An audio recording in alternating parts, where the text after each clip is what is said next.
बना ली है जो पीडीए की जरूरत पड़ गई सर? मेरे साथी, पीडीए पहले बना, इंडिया बाद में बना, और उसके बाद मैंने कई मौकों पर कहा कि इंडिया गठबंधन जरूर है, लेकिन हमारी स्ट्रेटेजी पीडीए है और पीडीए ही एनडीए को हराएगा। जहां तक सवाल प्रदेश में जहां चुनाव हो रहे हैं, ये बात इंडिया गठबंधन को साफ कर देनी चाहिए थी कि प्रदेश स्तर पर कोई समझौता नहीं होगा। मुझे लगा जब मध्य प्रदेश के नेता ने और उनके जो पूर्व मुख्यमंत्री रहे, उन्होंने हमसे जब बात की और कहा कि आप किन सीटों को चाहते, तो मैंने उत्तर प्रदेश में या मध्य प्रदेश में जो समाजवादी पार्टी की परफॉर्मेंस थी, समय समय के चुनाव में वो पूरी परफॉर्मेंस भेज दी।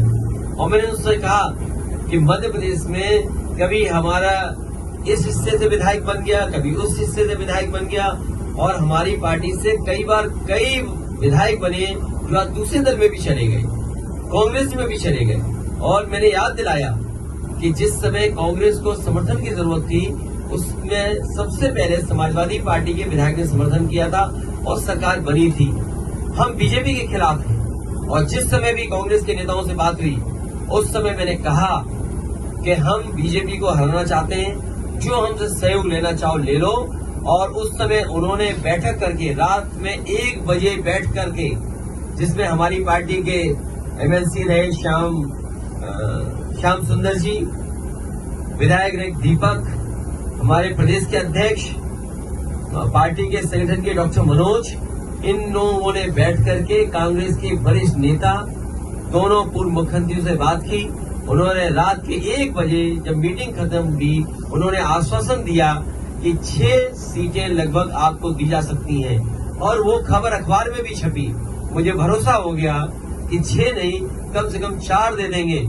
लेकिन जब सूची आई कांग्रेस की, तो जो हमारा सिटिंग एमएलए है, उस पे भी उन्होंने प्रत्याशी घोषित कर दिया। इसलिए मजबूरी में समाजवादियों को अपने जहां मजबूत क्षेत्र है, वहां पर कार्यकर्ताओं की भावना को समझते हुए हमें लड़ाना पड़ रहा है। मैं ये भरोसा दिलाता हूं कि समाजवादी पार्टी उन्हीं सीटों पे लड़ेगी जहां पार्टी का संगठन है, या संगठन उनको कहेगा हम बीजेपी को हराना चाहते हैं, उस लक्ष्य में हम लोग आगे बढ़ेंगे। और जहां तक सवाल है एक कांग्रेस नेता के बारे में, आजमगढ़ का रिश्ता समाजवादियों से बहुत गहरा है। अगर कोई आजमगढ़ पर टिप्पणी करेगा तो वो लोग भी सुनने के लिए तैयार रहे, या फिर सोच समझ करके बोले। अगर अपने बड़े नेताओं से पूछ करके बोल रहे हैं आप, तो बात अलग है। लेकिन अगर आप आजमगढ़ पर कुछ बोलेंगे, जो इमोशन आजमगढ़ से समाजवादियों का है, हो सकता है कांग्रेस का इमोशन रायबरेली और अमेठी में भी वही हो। तो हम लोगों ने कभी टिप्पणी रायबरेली और अमेठी पे नहीं की, इसलिए उनको सावधान रहना चाहिए।